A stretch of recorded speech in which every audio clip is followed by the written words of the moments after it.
ত্রিপুরা হাস্তেনি মন্ত্রী অকরা বিপ্লব কুমার দেব আসুক থাই ইয়াকার মানি ইয়াগুলো মন্ত্রী অকরা চংজাক মানি ডক্টর মানিক সাহানো কক্তি সালো সময় টাংরুই মন্ত্রী অকরানি আসুক থাইনি বারজা ইয়াফারকা হাস্তেফা সত্য দেব নারিয়ন আরিয়া পান্ডাও যত বরং গোনাং এমলেরো তাই কুবুনি আদং রব ফাই মানজাখা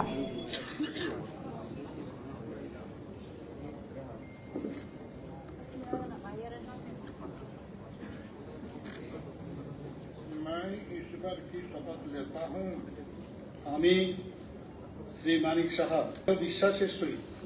শপথ করিতেছি যে আইনত প্রতিষ্ঠিত ভারতীয় সংবিধানের প্রতি দৃঢ় বিশ্বাস ও আনুগত্য রক্ষা করিব। আমি ভারতের সার্বভৌমত্ব ও অখণ্ডতা রক্ষা করিব। আমি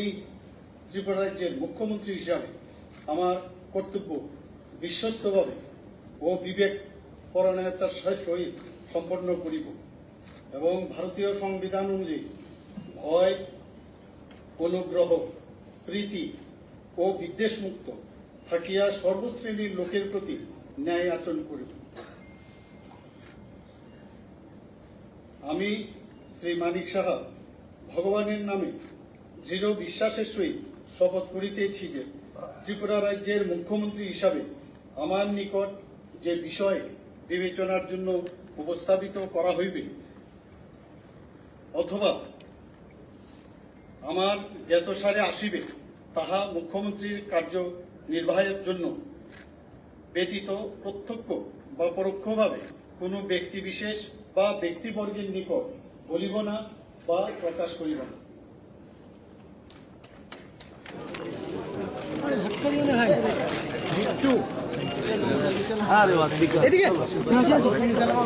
मानिक विप्लव क्या कहना चाहेंगे दादा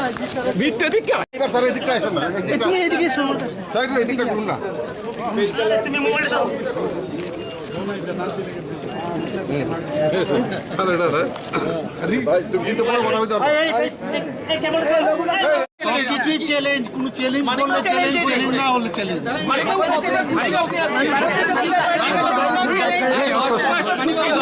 বাকি রয়েছে এই অবস্থায় 10 মাস বাকি আপনি নতুন দায়িত্ব